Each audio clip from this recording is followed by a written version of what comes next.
Welcome to the latest edition of the Hub of Champions podcast with your host Shukri Wrights. We're back at it again with another double screen. This time,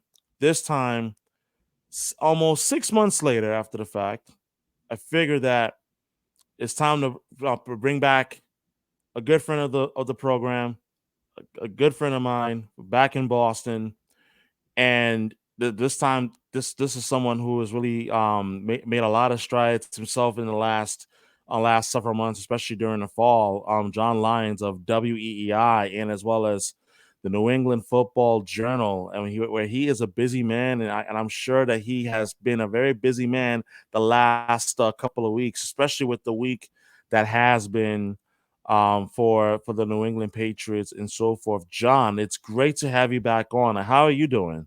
I'm doing well, Shukri.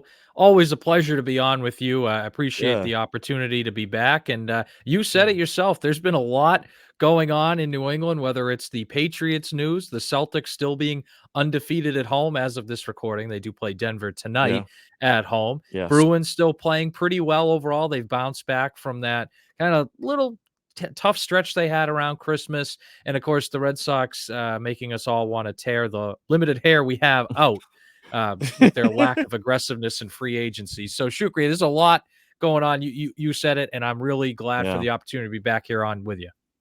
absolutely. And it's definitely good to reconnect with you being back home and so forth. But before I even get started in all of it, today has been a pretty somber day. Not because of Boston sports reasons. In case if you haven't heard, by now, somehow, some way, Sports Illustrated is no more. Yes, you heard correct. Sports Illustrated is no more after the announcement earlier today, in which that all of its staff is expected to be laid off in a news that, I mean, except for maybe the head honchos there, not really anybody really saw coming. And it's an end of an era, and it really is a reminder that just how fickle this industry can be, whether if it's writing or even like digital and so forth. And it really is a shame because Sports Illustrated has been around longer than you and I have been alive combined. This goes back like yesteryears and so forth. So, John, I want to get your initial thoughts on the big news that Sports Illustrated is going to be shuttering its doors. Well, I think you used the right word, Shukri, and that's somber, right? This is a publication that's been around, I believe it's Yeah. 70 years now, the Hmm. iconic standard in sports journalism. And really, if you look at some of the stories they did, it went beyond just sports journalism into the world of general journalism overall. And they did a tremendous job, really, for the vast majority of their reign as this pinnacle of sports media. And I feel like over the last 5 years or so, Hmm. they've been sadly trending downhill. They've been laying people off. They got sold, I think, to the Arena Group. It was about 5, 6 years ago. Yes. They've been Mhm. laying people off steadily. I feel like the quality of their content has gone down a little bit. Then there was the story a few months back of they're having AI programs write some of their articles, which is Yeah. obviously a bad look. But still, when you go from it's operating, yesterday to today, everyone's getting laid off. That is a shocking development. Even though in the grand scheme of things, from a strategic level, I wasn't shocked that Sports Illustrated maybe is a smaller company now. I'm a little shocked Mhm. that it's totally going to be gone, though. I didn't necessarily expect that. And just for me, like I remember when I was a kid, real little kid, I started out getting Sports Illustrated for kids, and I thought it was the coolest Oh thing yeah. ever. That was SI for kids, and then I Mhm. graduated, if you will, to getting Yeah. regular Sports Illustrated, and I still to this day probably have 7 or 8 issues of Sports Illustrated that I saved for a variety of reasons, whether it was a particular news story that I liked or a particular cover that I found really interesting. I probably have 7 or 8 full magazines saved. And another Yeah. thing I think they did a great job with that I'll miss is those commemorative editions whenever a team would win a Yes. championship or Mhm. something. I have several of those. Lucky me. I mean, you see the picture behind me here, right? Oh I yeah. have several of those. And I thought that was something that was, a really nice thing because they would go into detail with all these stories about these championship teams. Great photo. That's another thing about Sports Illustrated. Yes. Their Mhm. photography, phenomenal. right? Some of the pictures top they would get, notch. not just the Hmm. covers, but some of the in magazine pictures, the commemorative edition pictures they would get. So to me, I looked at it as the pinnacle really of sports journalism, and it's sad to see that it's ending now, and I'll always have fond memories of it, and I think it's an unfortunate thing, not just for sports but for people that are readers at large, because there's always good stories in there. I think it's an unfortunate thing for journalism as well, because they did such great work, Shukri, not just here but all over the world every Yeah. week of the year, every year, Hmm. year in and year out. So that word somber you used, I think that hit the nail on the head there. I think that was the only appropriate word that I could use because we talked about like over 70 years that the publication has been in business, and it's really a travesty because you talked about the people who would read the articles, they would read the content online, especially now that we're in the digital age and so forth. And I think that there is a massive loyal following, despite the fact that the content, has taken a hit in terms of quality over the last couple of years. But there is always that loyal following. For me, I have been a fan of Sports Illustrated since my early teen years. Like I can remember um like going to like the doctor's office and seeing copies of Sports Illustrated since I wouldn't get it to my house, but I would see it. I would see it on the table. I would just want to grab it. And I would just open it. It's for me. It's summer of 2004, Yep. and I can remember seeing the the front cover, seeing the sweet swing of Manny Ramirez, Red Sox slugger, and obviously, I mean, as we know now, 20 years later, that would end up being um, one of the one of the big photos from that memorable year, obviously for Red Sox Yep. Nation and so forth, and just use it as an example, and it's truly a shame that this day has come. And I saw something on Twitter earlier that reminded me of this very truth that if you are a young journalist, always make sure that you have multiple streams of income because of its volatile nature that you just don't know like what is going to happen. And in fact, I'll even take it a step further, John. I want to get your thoughts on this.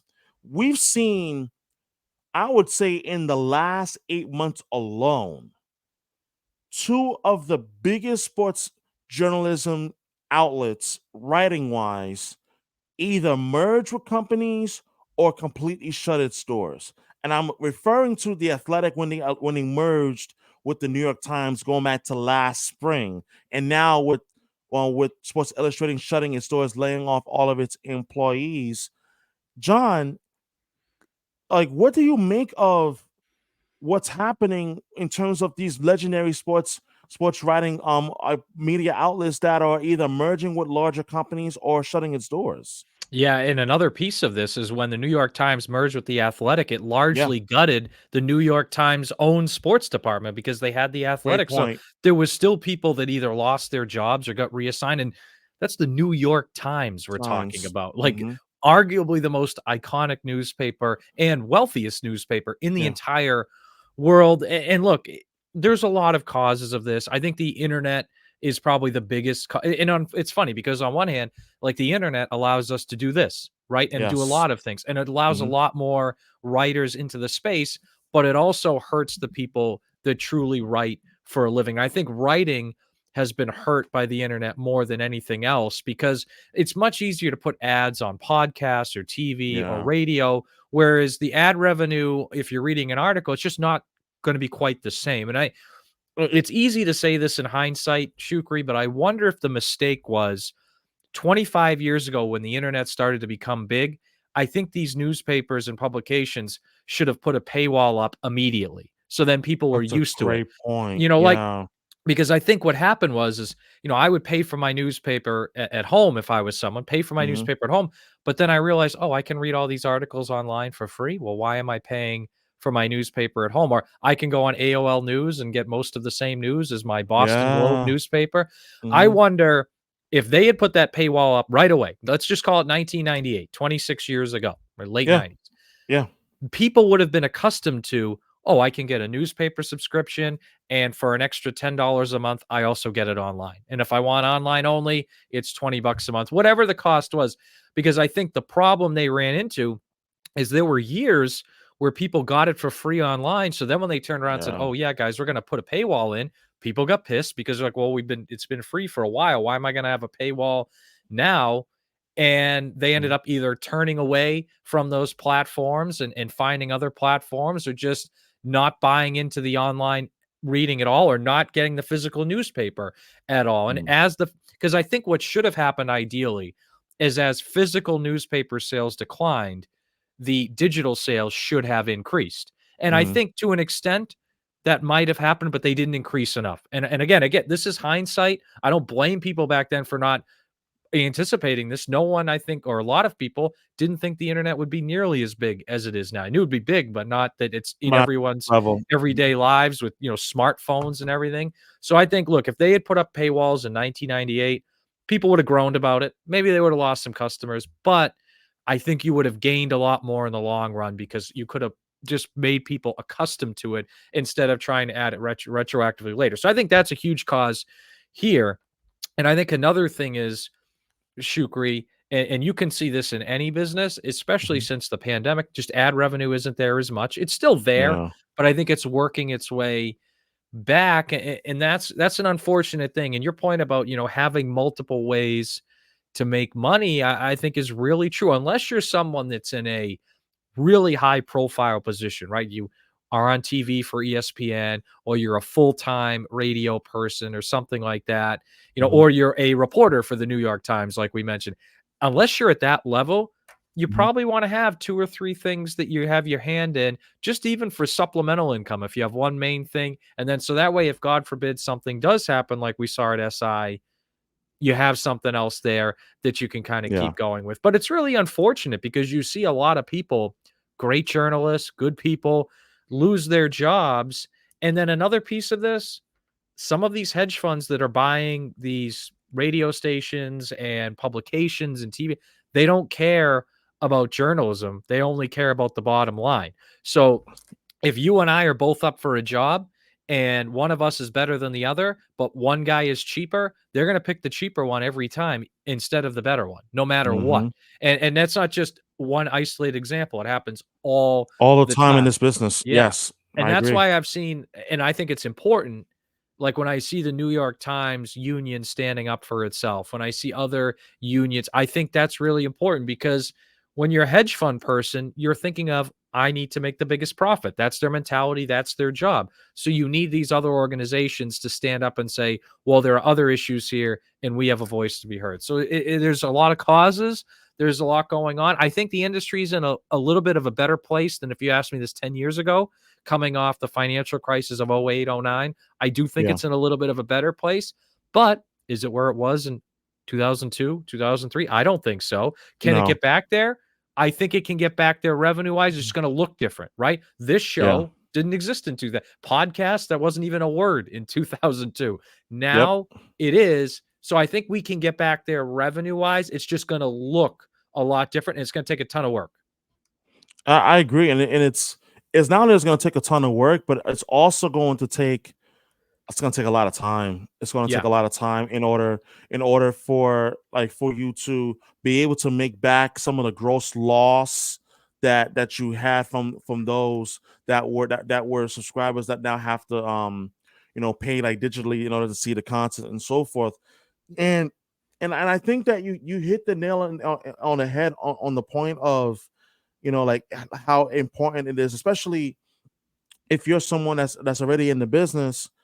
If you have something already, unless if you're like in a high profile job, or like if you're with Fox Sports One or Fox Sports Radio or CBS Sports Radio, or like let's say, like I'm gonna use EEI as an example. Like you work there as an on air host, and as well as do work for Sports Map Radio, and I work with you on Sports Map Radio.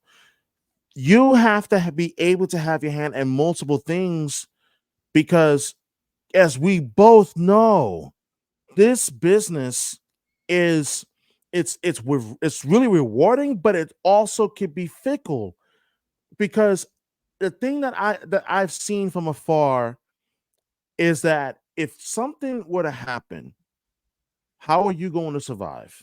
Yeah. How are you going to thrive? And you have to have multiple, avenues of like how and where you're going to make your bread from. Whether if it's doing like digital work, like podcasting, or working as a contributor somewhere, and like or doing podcasts where there's some sort of like there's revenue that is being generated and so forth. I think all of that is huge. All that is important, and I think today, and you can say that it's just a dark thinking in me, but today was a painful reminder that as wonderful and as rewarding as this career field is, and as beautiful as it is, there's a dark side to it, in which that you have to always be prepared for the unexpected.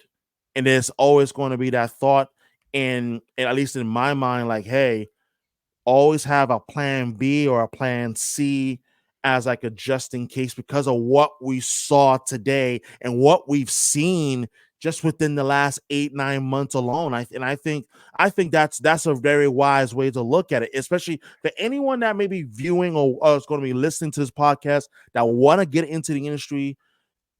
I would strongly suggest, like, hey, use today's example with Sports Illustrated as an example, that always have a plan B and a plan C involved and Yeah. installed and ready to go, because you just never know.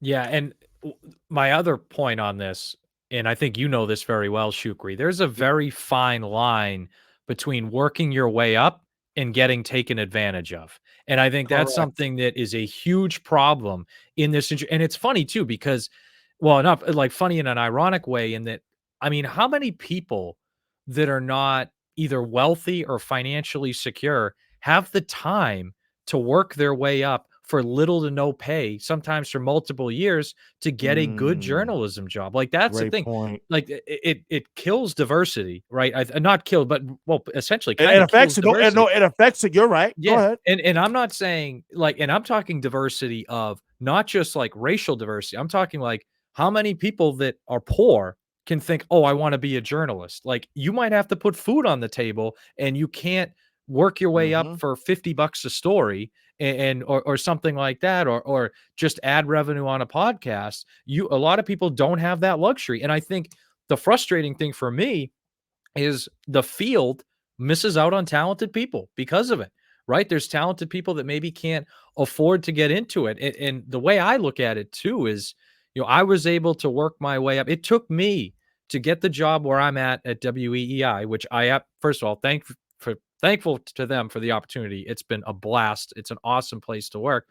It took me, Shukri, about 7.5 to 8 years of work to get from where I Mm, started to get there, right? And some of that was yeah, paid work, some of it was unpaid work, right? Some of it, was having another job outside of journalism to pay the bills while I did that stuff, I can right? relate to It, that. it was all part of it, right? And it still Yeah. is to an extent. So, like there's a fine line. So, like if some publication or podcast company or radio, whatever, they say, yeah, we want to have you, but we can't pay you right now. Well, I'm not saying not to do it, but you want to have in your mind, okay, I have another way to make money while I do this. And I'm not going to work 60 hours a week for these people if they're paying me nothing or paying me peanuts, right? Because your time Correct. is It's valuable too, not valuable. just money, right? So I think that's the thing. You need, like, there's been times in my media career where I've worked for free for a while and done a good job and then said, okay, now I want to get paid. And plenty of times I've been told yes. And at times I've told no. In my mind, I'm thinking, okay, I'm only going to stick with this if I really enjoy it and have fun. Otherwise, I'm going to be looking for something else. And I'm probably going to be looking for something else anyway, because I'm giving them all my time and all this work for nothing. Right. So it's a fine line. There's going to be times where if you really want to get to the next step, you probably have to take a little less money to get there and maybe do a podcast on the side that doesn't give you any money and just exposure or something like that.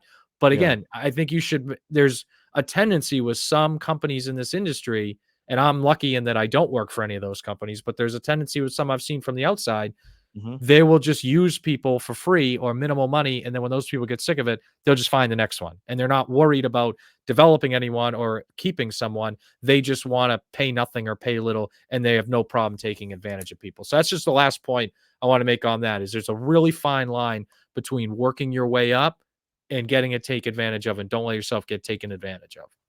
And I think that's a phenomenal point because I think when you give people the idea that you're desperate, but not there's a difference between being hungry and desperate.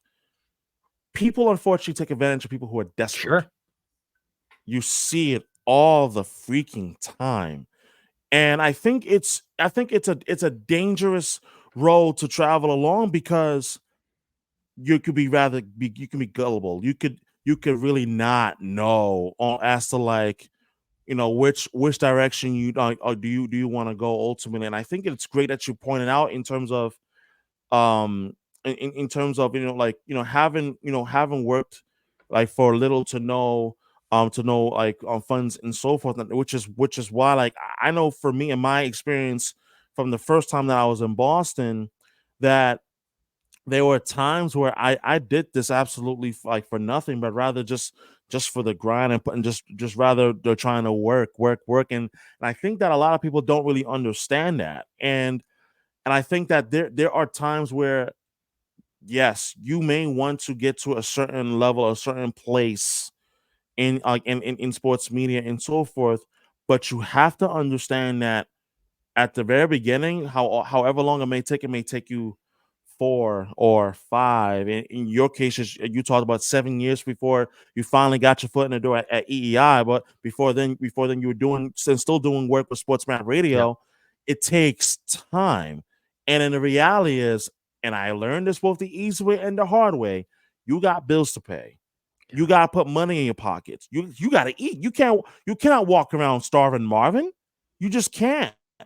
Like so, I understand and I agree with everything that you're saying because I've been there. We both have been there, done that, and I think that is a really important point to drive home, especially for people that are looking to get into this career field and as well as into this industry field as well. And I want to shift gears Yep. to speaking of career fields because there is a particular head coach who has had to switch career fields, so to speak. Jerod Mayo.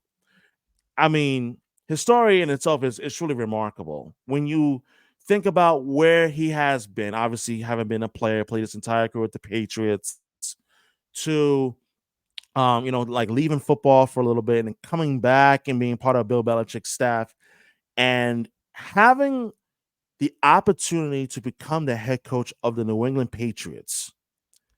And I will admit that I haven't really talked about this a whole lot on the previous episodes from earlier this week, but I want to talk about it now because I strongly feel and believe that what Jerod Mayo is doing right now as the head coach of the New England Patriots, as the first African American head coach of the New England Patriots, is no small thing. And he talked about it during his introductory press conference just 2 days ago, which to me didn't surprise me that it clearly ruffled feathers. But I think there was a really poignant point that he made in that press conference that he talked about how giving people the opportunity, like giving people of different backgrounds, whether you're able or disabled, black, white, green, purple, and so forth. And I thought that was so powerful because the Patriots have been around now for over 60 seasons. This is the first time that we've seen Jerod Mayo, an African American, get the opportunity to become a head coach. And we know that in the NFL, there's a diversity problem. We know that that's league wide. It's not just a Patriots issue. So, with all that being said, I do think that this is not only a monumental moment, but it's a monumental moment for the Patriots in terms of not only just beginning a new era, but showing that it is very possible to get the opportunity that so many people are deserving of, but they just don't get the chance. So my question to you, John, is what are your takeaways from the Jerod Mayo introductory press conference, and your early impressions as Jerod Mayo, the head coach, as he's trying to get his foot running as the head coach of the Patriots. Yeah, well, first, he's the only head coach whose jersey I own, so I guess he's got that going for him. I gotta get me a Yeah. Jerod Mayo I got jersey before one, the season starts. I wanna say I got it in, like, 2010, 2011. I still have it somewhere in the Oh my, closet, so, but I mm, know look, and your point too about the first African American coach, depending on how the draft goes, they might have an African American starting quarterback as well next year, so that's a we'll great see where point. they go at Jaden Daniels, yeah, yeah, we'll see where they go with I'd be happy with Jaden Daniels, I'll tell you that. same. Look, when they so it's funny because Mayo himself I like, and I think he's going to be a good coach. And I think like there's two things that I think the Patriots really failed at the last couple of years, and why Bill Belichick is not here. Whether you agree or not, I think these are the two main reasons. Mhm. One is their roster flat out wasn't good enough, and secondly, the player and coach development, which for 20 years had been, I think, the best in the NFL. The wheels came off, and the example I use, Shukri, is look at the Patriots offense this year. Can you name any player that's a better player than he was the year before? And the answer is no. No, you Nobody, can't. I mean, Trent Brown for a while was, but then he kind of fell off and he had attitude Yeah, issues at the end. There's no one on that offense who, in the course of 12 months, got better. And that's a and failure of player development. you Can you can't even look at say you can't even say Ramondre Stevenson either because Ramondre Stevenson was solid last year. This year yeah, he took a step back.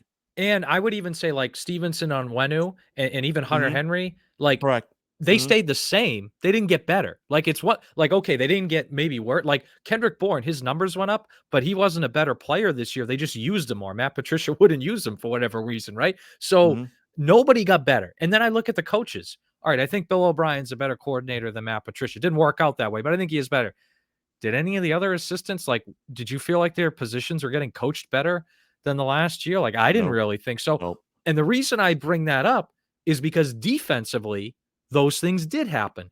Players on that defense were better year over year from 2020 to 2021 to 22 to 23. Huge credit to that is Jerod Mayo. And it's not him alone. It's Steve Belichick. It's Mike Pellegrino. It's DeMarcus Covington, who, by the way, is my pick for the next DC. I hope he gets that I job think in New England. I could not agree more, and I'm so Yeah. glad you said that. Go ahead. Yeah, no, I think he's a stud, like, Oh as a yeah. rising coach in the league. But my point is, like, you look at the Patriots defense, right? Like, just Christian Barmore's a better player than he was a year ago. Josh Uche is a better player than he was a year ago. Jelani Tavai is a better player. Kyle Duggar, at least against the run, was a much better player. I shouldn't say Yeah. much better, but he was better, I felt, than he was the year before. I mean, Christian Gonzalez in his short time, it felt like he got better as training camp went on and the season started, right? So you have guys all over that roster that were getting better on defense. And defensive coaches, you felt like week in and week out, they had good game plans, good schemes. Guys were pretty fundamentally sound. There weren't too many times where they're missing a lot of tackles, like Mhm. things like that.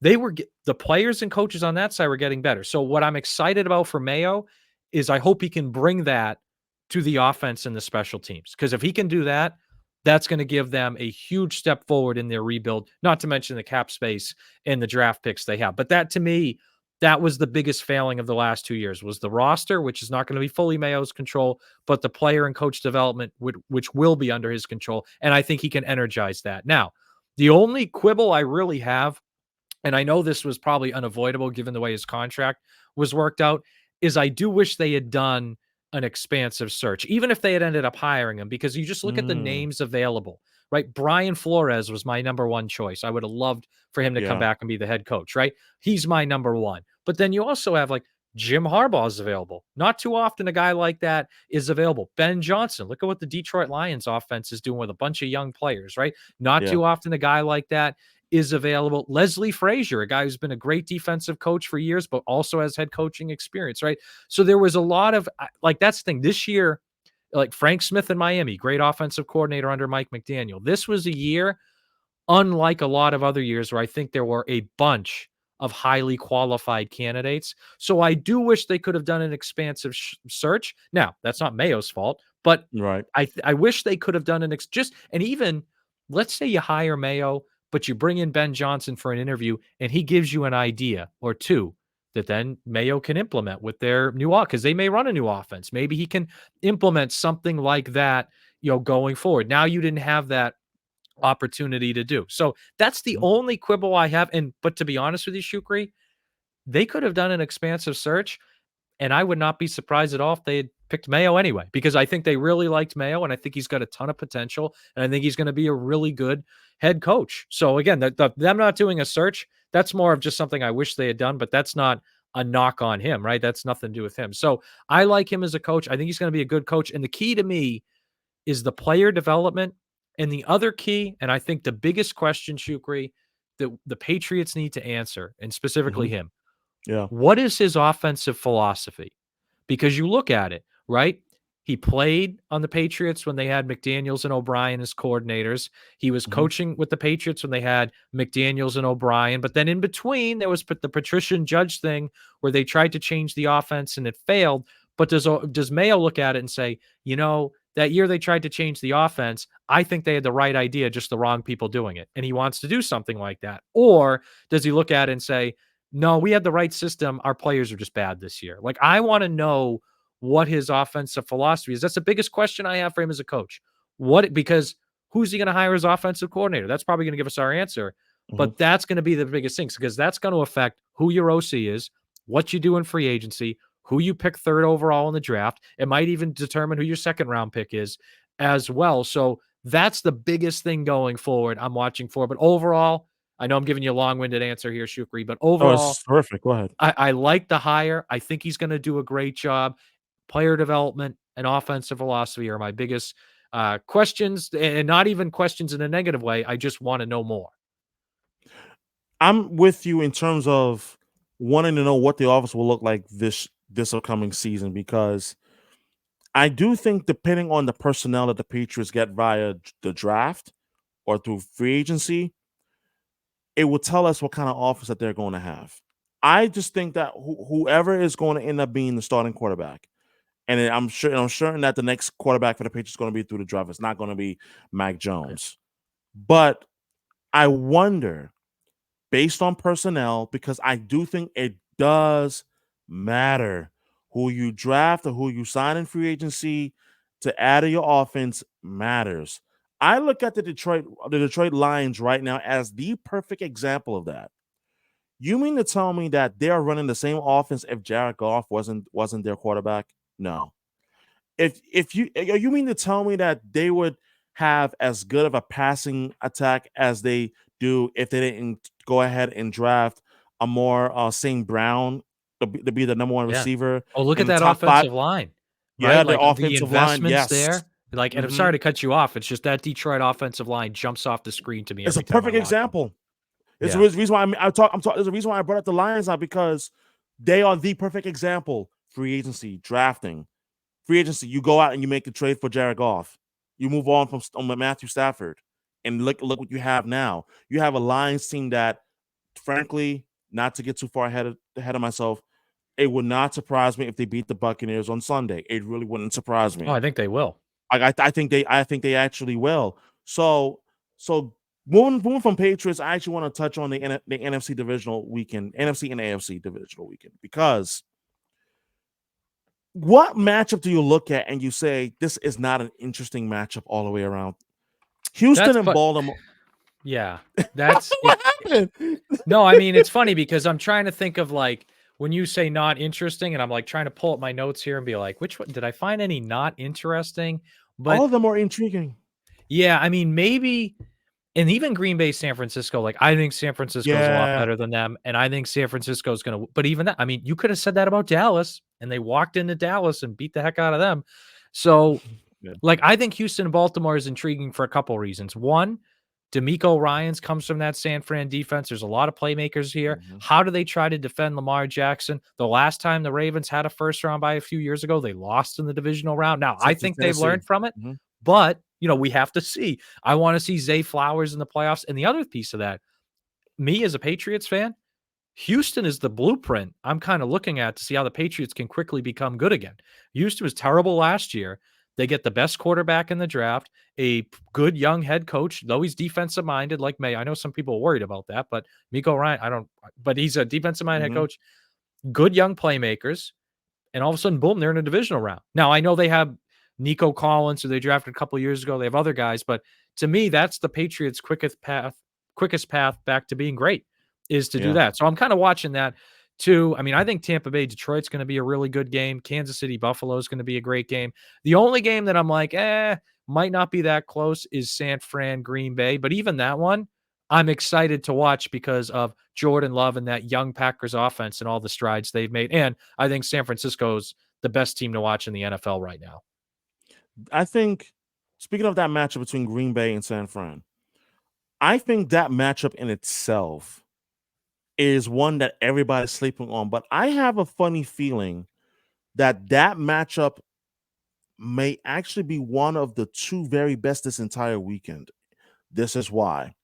Because I'm a firm believer that young quarterbacks tend to be a lot more naive, especially when it's your first time go around in an NFL playoffs. I think back to 2008, the Baltimore Ravens, a young Joe Flacco. He ain't know no better Yeah. until he ran into the Pittsburgh Steelers that end up winning the Super Bowl. Yeah. Obviously, I think back to Eli Manning, Yeah. with his first Super Bowl run in Yeah. '07. He ain't know no better. And prior to that, he lost 2 straight wild card games: '05 against Carolina, '06 against the Eagles. But with this Packers team, and they finally getting hot at the right time, Jordan Love, I have felt, is probably the second best quarterback in the league over the course of the last 7-8 weeks. The best, in my opinion, is playing in Buffalo with Josh Allen.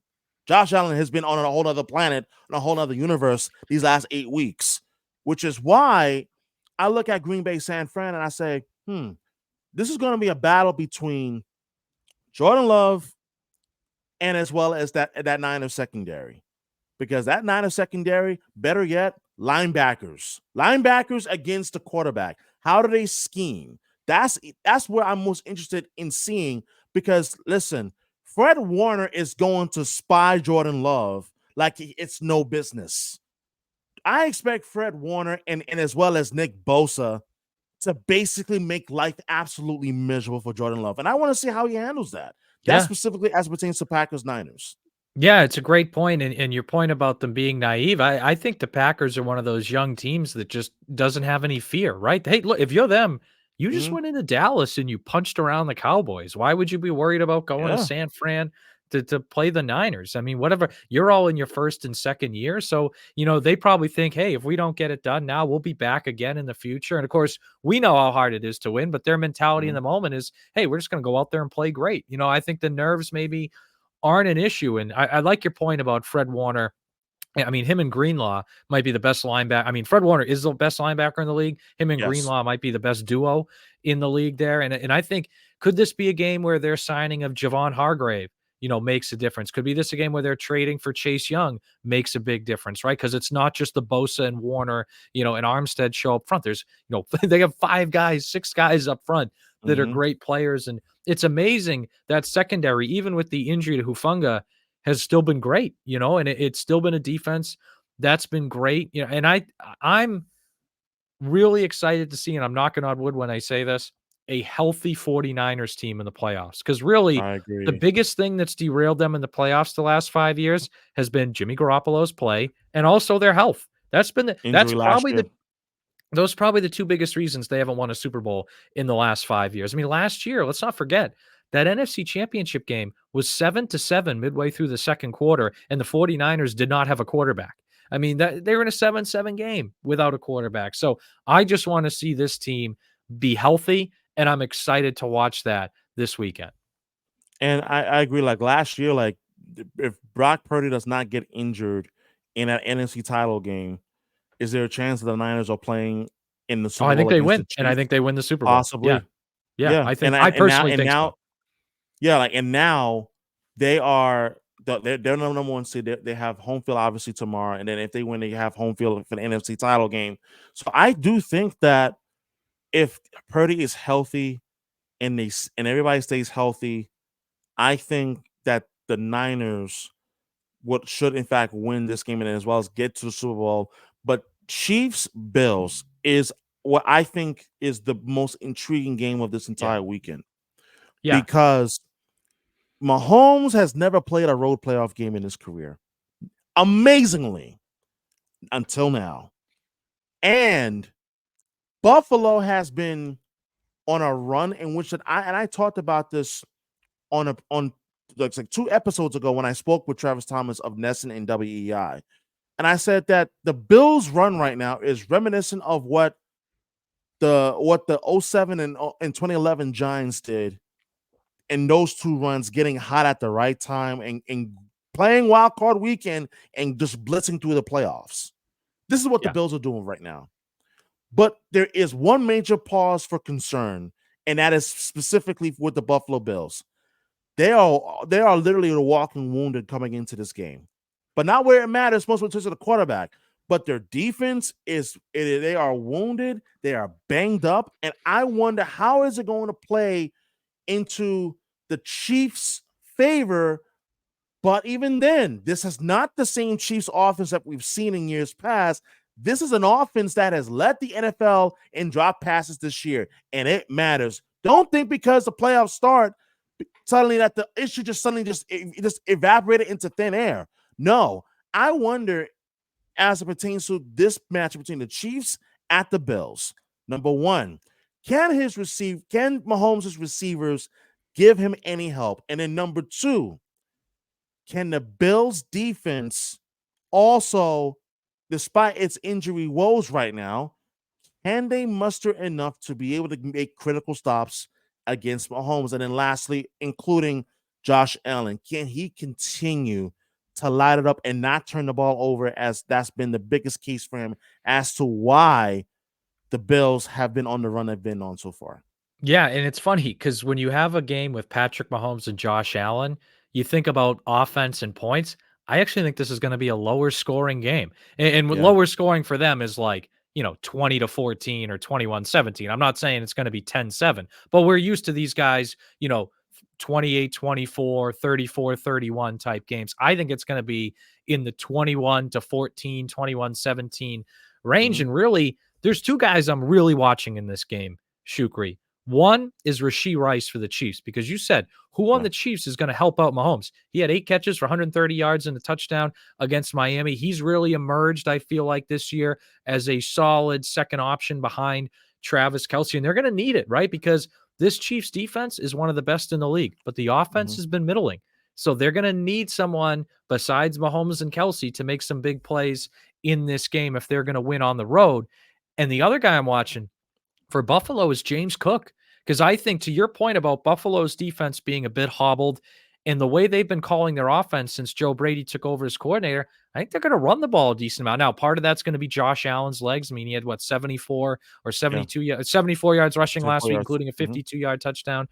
But James Cook, in the 8 games that Joe Brady has been the coordinator of this offense, and that includes the playoff game, he's got 586 rushing yards, 228 receiving yards, and 4 total touchdowns. He's been a huge part of their offense. I mean, that's on pace for a full season, over 1,000 yards rushing, over Mm-hmm. 500 yards receiving likely, and 8 to 10 touchdowns, right? That's a huge part of the offense. So I think much like they did against the Dallas Cowboys earlier this year when Dallas went up there and Buffalo felt like ran them over. I mean, Josh Allen wasn't even a Yeah. factor in that game, and the Bills still Mm-hmm. blew him out. I think that's what the Bills are going to try to do here. Now they're going to have to go up against Chris Jones and that Chiefs front. So I think that's really the matchup I'm watching, is that Bill. And it's ironic, right? Because you have Mahomes, you have Allen. Every other time they've played, those have been the two guys I'm watching. This particular matchup, though, can Rashee Rice make some big plays out there at receiver for the Chiefs? And can James Cook make some big plays, especially in the passing game for that Bills offense? And I think whichever one of those guys has the better game could Mm-hmm. very well determine who wins this one. But I think it's going to be the most defensive of all the Chiefs Bills matchups we've seen over the last few years. And I also wonder, including when you talk about Rashid Rice, I was thinking about Isaiah Pacheco. Yeah, How another good option. could he be even more of an impactful player in this game on Sunday night against the Bills in terms of the Chiefs run game, so that they wouldn't have to solely rely on the arm of Mahomes and obviously the passing attack and whatnot. But I want to shift gears and talk about the Bucks and the Lions, because there is a big piece of me that is hoping that the Lions beat the Bucks on Sunday afternoon. But in the spirit of being a nitpicker, I am concerned for the Lions. And it's not personnel wise I'm actually concerned about. It's actually the head coach, Dan Campbell, because we've seen him be so aggressive that his aggressiveness has played against him. And with an inexperienced head coach in these NFL playoffs, I wonder when he gets into critical situations in the third quarter, fourth quarter, even, how will he handle those situations? Because America had a glimpse of that in that Lions Cowboys game just not that long ago. And I wonder now with the lights even brighter, and furthermore, you go into the playoffs and each game getting bigger and bigger, how does he handle that? How will Jared Goff perform second game at home against the Bucks? And the Bucks defense it's no sleeper of a defense either. I mean, you talk about Todd Frazier, who himself is got a lot of experience with the defense and had his Yeah, you got fingerprints Jamel Dean in that like Jamel. secondary, Vita Yeah, Vea up front. I mean, there's a guy Devin White, guys that not too long ago were making big plays to win a Super Bowl, right? correct. And And it, now, mhm. yeah, and no, and now it's you funny because go ahead. and so I wonder what will be the bigger factor in this game between the Bucks and Lions on Sunday. Is it going to be Todd Bowles, his fingerprints on the Bucks defense, or is it going to be Dan Campbell and his over aggressiveness being used against him in big moments in the game? Yeah, and it's funny. I'm glad you brought up that aggressiveness piece because after that Cowboys game, the biggest thing I said is, can the Lions learn from this? Because this is a team that has not been good for 30 years. I mean, I know they've Yeah. made the playoffs 10 years ago, but they were a wild card team. They haven't been this good in 30 years. So all these guys are learning how to be this good together. Now, some of them have been on good teams before, but most of them are young guys or cast off guys that Mm-hmm. really have not been on a team this good before. So they're kind of learning and growing through it. And we saw in the Cowboys game, it did not work out. What I really liked about this Rams game, which I thought was the best decision Dan Campbell made. There was a little over 4 minutes to go in the game. The Rams faced a 3rd and 4, incomplete pass. They did not convert it, but there was a holding penalty, and they were just on the edge of field goal range. Now, if Dan Campbell wanted to be extra aggressive, he could have declined the penalty and said, all right, you try to convert a 4th and 4 kick a long field goal. He went a Mm-hmm. little more conservative there, made it 3rd and 14, which is a risk too, right? Because then they have another third down. The Rams did not convert it, ended up punting. Lions ran out the clock the rest of the game and won. And I thought that decision there, to me, maybe 2 months ago, Dan Campbell makes the over aggressive decision and it backfires because I think there's a line between aggressiveness and hubris. And I like aggressiveness, but I think what you saw in the Dallas game was hubris, right? Once you get pushed back to the 7 yard line, just kick the extra point, dude, instead of trying to go for 2 from the 7, right? That was hubris and ended up backfiring. What we saw against the Rams, we saw some aggressiveness, but then we saw pull back a little when it was prudent. And I was impressed by that. So hopefully that carries over. Biggest thing I'm watching, though, in this game, Shukri, Tampa Bay's offensive explosive plays in the pass game because Mm. Detroit is near the bottom of the league. They might be 32nd, actually, but they're near the bottom of the league in passes allowed of 20 yards or more on defense. Tampa's offense is near the top of the league in passes of 20 yards And they or got more. home run hitters. They got home run hitters in Mike Evans too, which creates matchup problems. Yeah, and as you know, Baker's been just playing great the last, Mm-hmm. few really all year, but especially the last, Oh yeah. Mm-hmm. month or two. So if Detroit can limit those explosive pass plays, I think they win the game. If the Bucks throw multiple touchdowns of 35 yards or more, then I think Tampa can win. Now, I think Detroit can score enough to win. I think this is going to be the biggest shootout of the weekend. I think Detroit scores enough to win. The biggest thing I'm watching, though, is how does Detroit handle the Tampa passing game and do they give up explosive plays? I think that'll end up determining the game. It's going to be a fun matchup. Um, no matter how you slice and Yeah. dice a divisional weekend. My predictions are, I think the Ravens will win. They'll beat Houston.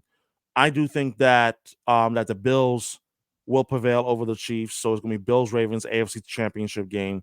NFC side, I do think it's going to be the Niners who beat the Packers, and as well as like the Bucks Lions. I do think that the Lions will win. So it'll be Lions Niners NFC title game, as well as like the Ravens and the Bills in the AFC title game. I think it's going to be a lot of fun to watch these four Yeah. games between Saturday and Sunday.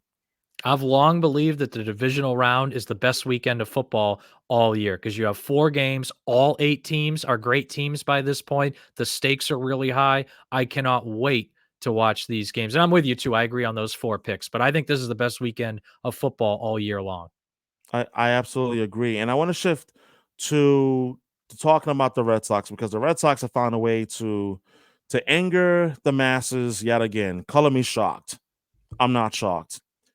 And after seeing and reading the excerpt that was in the Boston Globe earlier this week, I am of the belief that the Red Sox are in the place where they're trying to like sew the thread gently along the creases, while trying to mask the reality of how they're really operating.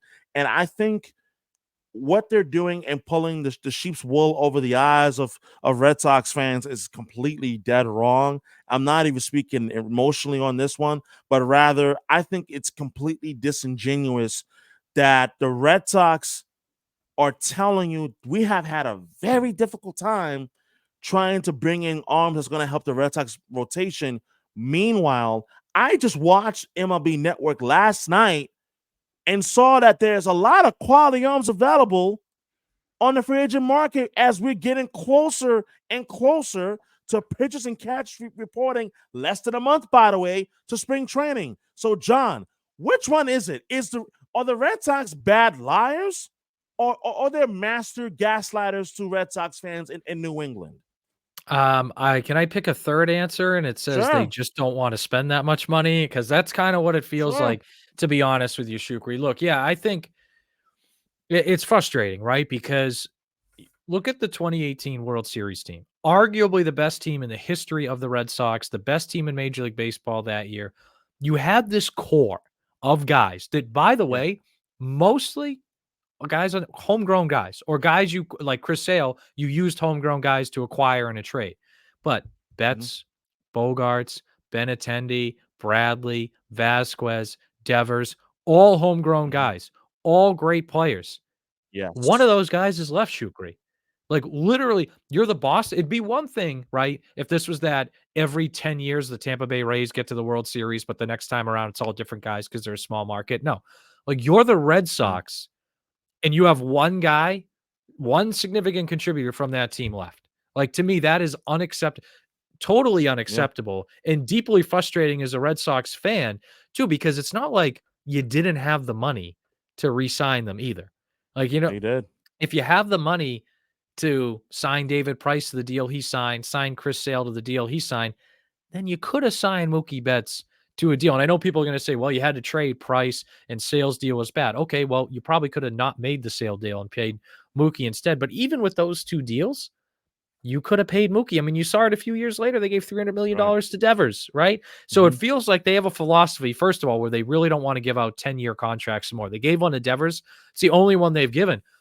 But since I think 2020, the only time they've signed a free agent, Shukri, to a 9-figure contract, actually, I think this is since 2019, was Trevor Story. yeah, Like, that's the correct. only free agent they have. That it to me, when you have holes on your starting pitching staff, defensive problems as well in Mhm, your infield, and the only guy you've signed is a guy with injury issues is Trevor Story like that, and I like Trevor Story, but that's the only guy you're gonna sign to a 9-figure like, it feels like, honestly, Shukri, and as a Red Sox fan, I hate to say this, it mhm, feels like they really don't wanna win that much. Like, I'm not saying they wanna lose, I'm not saying they don't care, but it feels like the passion for winning and the energy for winning from the ownership level is not what it it's was not 5 there. years ago, not what it was 15 or 20 years ago. It just frankly does not. I mean, you look at we're in January of 2004. Look at the 2004 Red Sox. what the second they every time they've won the World Series, they've had a top 3 payroll with this ownership group, Correct. by the way. Mm-hmm. But just look at that '04 Red Sox. They went out and got Kurt Schilling. They went out and signed Keith Folk. They almost got Mm-hmm. A-Rod, but even when they didn't, they had Manny, they had Ortiz, they had Kevin Millar, they had Johnny Damon, they had Jason Varitek. They had all these guys who were paid well, and it made a huge difference. They had Pedro. It made a difference on them winning a World Series. Look at the 2018 team. Like, you're not going to win a World Series with a mid-tier payroll. Maybe once in a Mm-hmm. while, like the 2015 Royals, like, okay. But generally, you're not going to win a World Series with a mid-tier payroll. And just, it's really frustrating to me, Shukri, because this offseason, they went in clearly needing multiple starting pitchers. And you brought up the point. Look at the market. Best they've done is, and I like Giolito, but really, He's a number like, 3 starter. That's all he yeah, is. I think at his absolute ceiling, he's like a solid number 2. But you're right, he's probably a number 3 starter.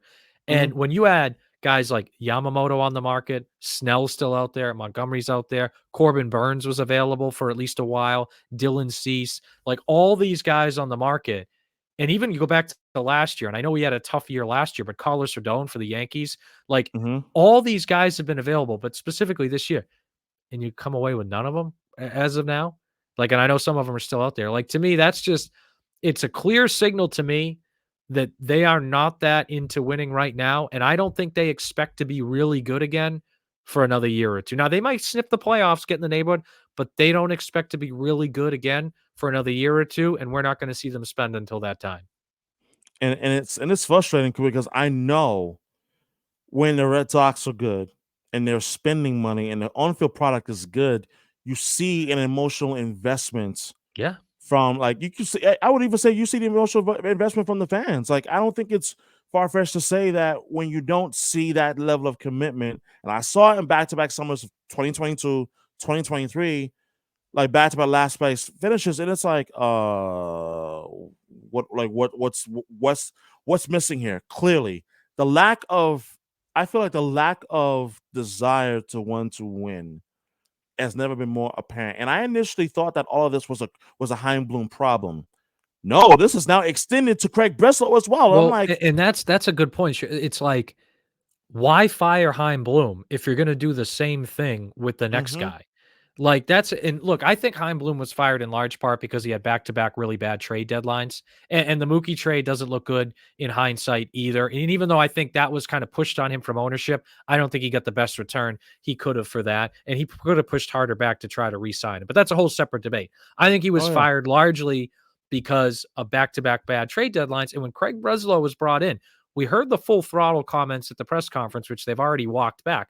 But even mm-hmm. take those out of it, the sense was this is a guy who's like Heim Bloom, but he actually will be aggressive when they need to be aggressive. It was like he's got a little bit of that Dombrowski aggressiveness and a lot of that Heim Bloom build it up from the farm, but that little bit of Dombrowski aggressiveness will help put you over the top. We have, I don't know if he is just not into a lot of these free agents. I think it's more ownership is telling him they don't want big spending right now. But if that's the case, like, why not just keep the guy you had? Like, it doesn't make sense to me if you're not going to do anything different. Like, it just, that's like, what are they doing that's any real different and to help make them better other than just waiting for the prospects to develop? And I think it's just a bad way to do business, especially for a big market team. If you're just sitting around waiting for prospects to develop, and there's always an inherent risk when you are a big market team that's sitting around hoping that big prospects will end up being impact big leaguers. And that's what Bresser was talking about in the excerpt that was extracted from the Boston Globe. And it was like, dude, you're not the Tampa Bay Rays, like where you're afforded that kind of luxury where you can sit around and wait for prospects to blossom and become impact big leaguers. You're just not afforded that right now. But what Yeah. I will say is what you are afforded to is witnessing something special going on in Causeway. And I'm talking about the Celtics because they have a chance to go for 21-0 at the time of this recording. They're 20-0 at home right now. And this is clearly the best team in the NBA. And it's not hyperbole to say that the Celtics team this year has felt very much like it's hashtag. It's different. It feels different. they just look different. I see a much more focused and intense Jason Tatum and Jaylen Brown that are thinking they're playing like championship level or bust. And then you have the newcomers in Drew Holiday, who I have said this from day one is probably the biggest move of the offseason, even bigger than getting Kristaps Porzingis. And what you're seeing is a team that is just like, man, the vibes remind me of that 07-08 Celtics team that won it all. John, as we currently are sitting here, as we're now entering late January, and they are a team right now that they should have no problem coming out of the East. I think they're better than Milwaukee Yeah. defensively for sure, except for that for getting blown out after having that unbelievable game against the Timberwolves and again the doors blown up the very next night in Milwaukee. They are a better team than Milwaukee. They are a better team than Philadelphia. Even under Nick Nurse, who has been a big reason why the Sixers have been able to be fairly more consistent this year, but they lack the depth that the Celtics have. John, what is your thoughts on where you see this team currently stands right now, and something that they could do to potentially make this team even better? Yeah, look, I think they're the best team in the NBA, and you hit a lot of the points.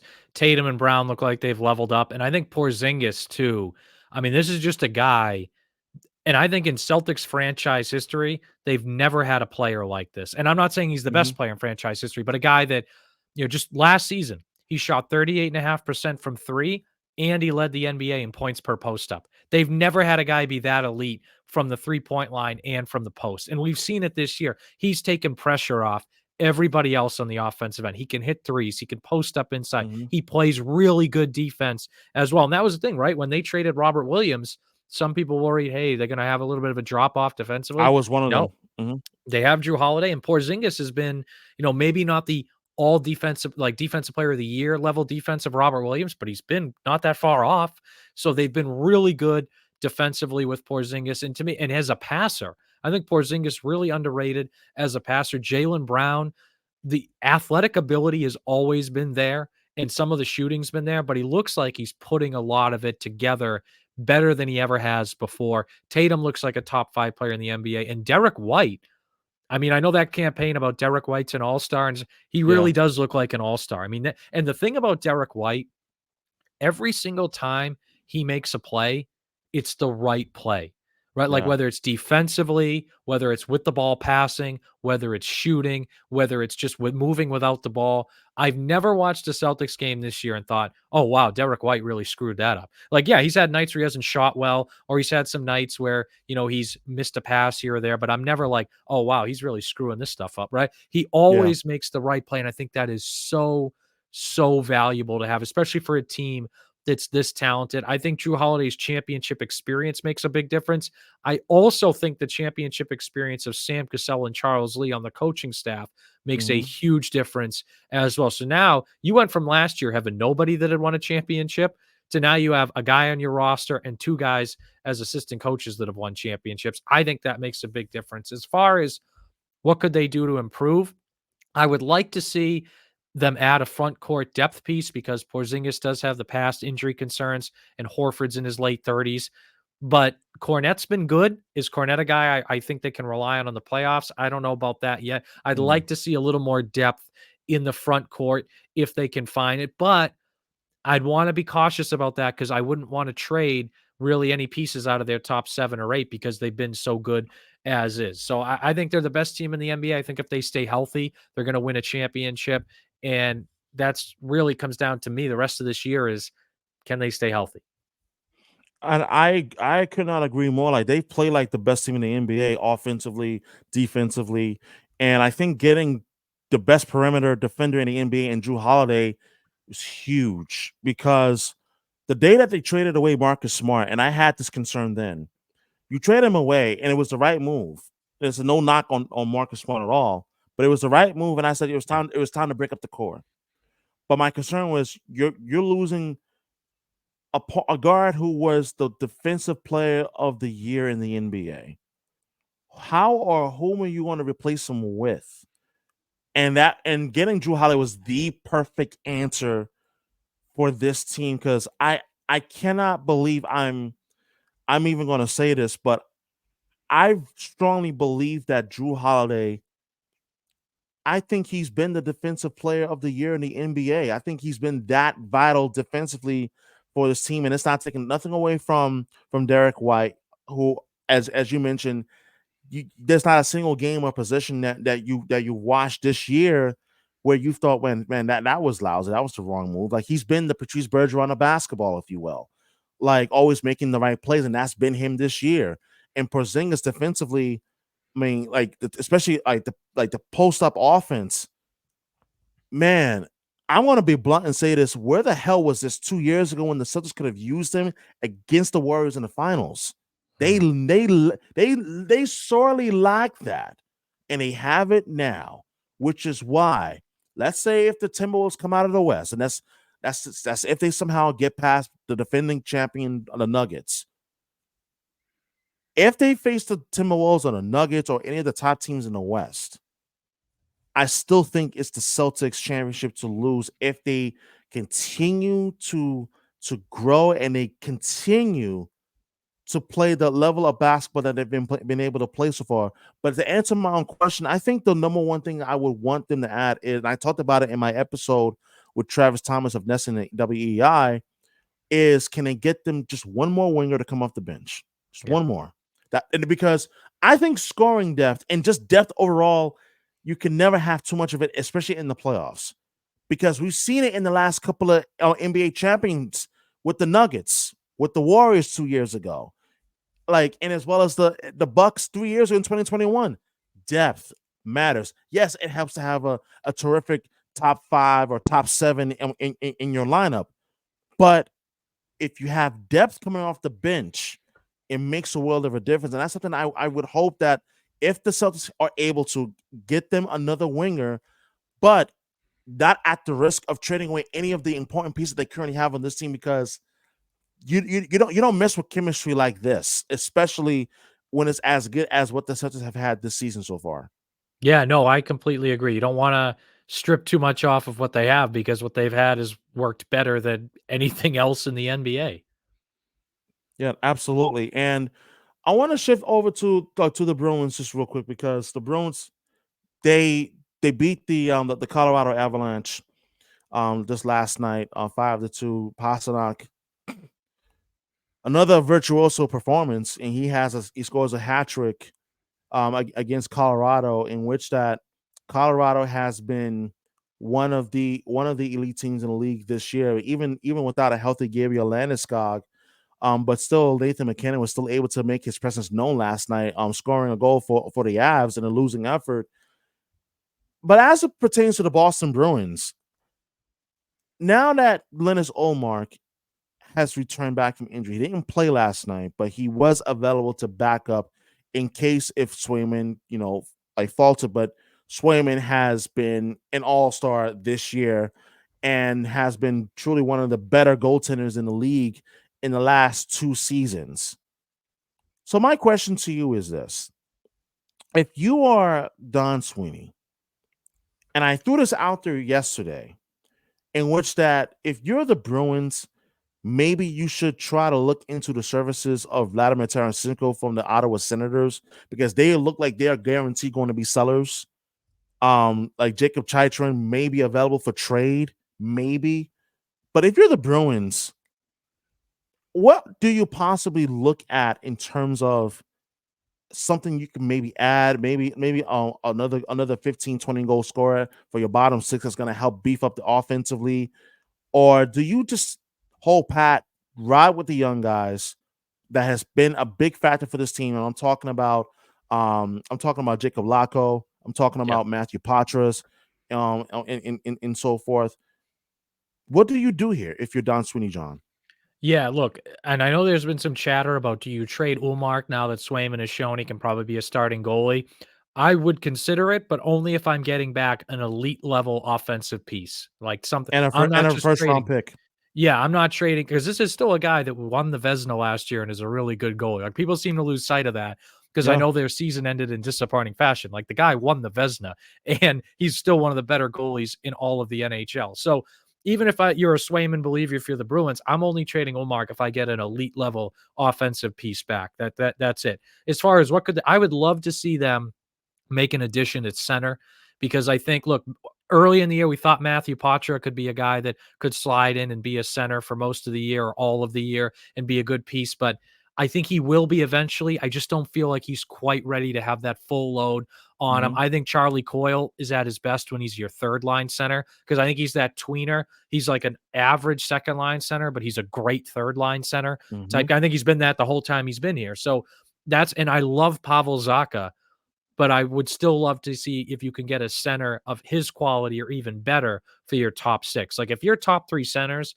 are, someone you add, Zaka and Coyle, you're pretty good, right? Like right there. And then Yeah. you could put Pacha on the wing, or you could even put Pacha as a center and then move Zaka to the wing where he played so well for stretches, the last couple of years. I'd be fine with that.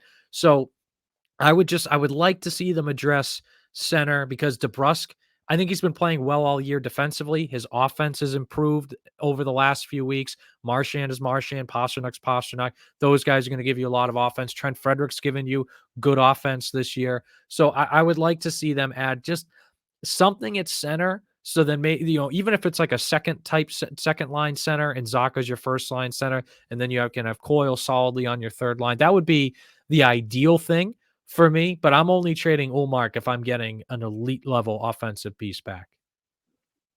I absolutely agree, and I think, and I still maintain this thought where if you were going to trade away Linus Ulmark, you should have done it right after the NHL awards last summer, because his value was never higher Sure. than it was then. So with that being said, like last question I'll ask you is, especially now that it's right now it's just Bruins and Celtics in Boston until the Red Sox pitchers and catches report.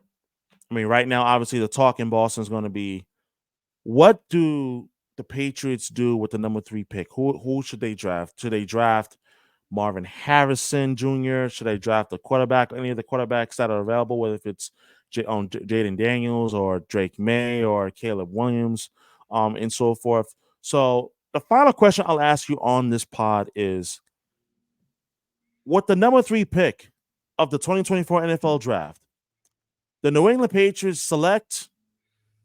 Yeah, I think it's going to be Jaden Daniels in that spot as of now. But I think, look, I said earlier that the biggest question I have about the Patriots is Jerod Mayo's offensive philosophy. A close second to that, Shukri, and a question that I think could determine the entire first round of the draft. What do the Patriots think of Jaden Daniels? Because you figure in the top two picks, Mm, Caleb Williams and Drake May are going to be gone. So if they think Jaden Daniels can be a franchise all pro level quarterback, then boom, they take him at 3, no problem. But if not, then it opens the door for a major trade down potentially. It opens the door for Marvin Harrison Jr. It opens the door for Olu Fashanu or Joe Alt. Like there is a ton of if they don't like Jaden Daniels, there is a massive amount of possibilities, not just for them, but for the rest of the top 10 and the rest of the draft as a whole. Now, if they like him, boom, they'll just take him at 3, I think, and go on their way. But I think mhm. that to me is the second most important question for the Patriots and the biggest thing that could impact the entire first round there. Because if you are a team and the Patriots like Jaden Daniels and you want a quarterback, maybe that also means you trade up to 1 or 2 to get ahead of them to get one of the other guys to make sure you get one. And that creates a big trade. Like it's just a lot will hinge on what they think of Jaden Daniels. And I personally think they're going to like him and take him. And very last question as a side note, you gonna be watching the NFL draft coming up in just a few weeks? Because I feel like this is the most exciting and the most anticipated NFL draft probably in the last 5 years, because there's so many quarterback and skill position prospects to keep an eye out for, especially as it pertains to the New England Patriots. Yeah, I will have my eye on it, and I think there's nothing that takes the place of their games in the fall. But when you look at the combine, you look at the pro days and all that, Mhm. I think there's a lot of still valuable information you can get from then until the draft. So yeah, I'm definitely going to have my eye on it, but nothing for me substitutes or comes over what they did in the fall on the field. Absolutely. Jon Lyons of WEEI. Check him out there. If you're in New England on WEI, if you're outside of the New England region, you can listen on the free Odyssey app, and as well as check out his work on for the New England Football Journal. Terrific work that he does there as well. Jon, thank you so much for taking the time to hop on the pod, man. It's been a blast catching up with you, talking with you on a variety of different topics throughout this hour plus episode. I appreciate you. So I thank you so much, man. Hey, I always enjoy taking the time to talk with you. I'm looking forward to doing it again sometime Yes. soon. Pleasure to be on, Shukri. Great catching up with you as well. And as we went through, busy time of the year, busy time of the decade, if you will, for New Yeah, England sports. So there was a lot to get to, and I'm glad we were able to. absolutely.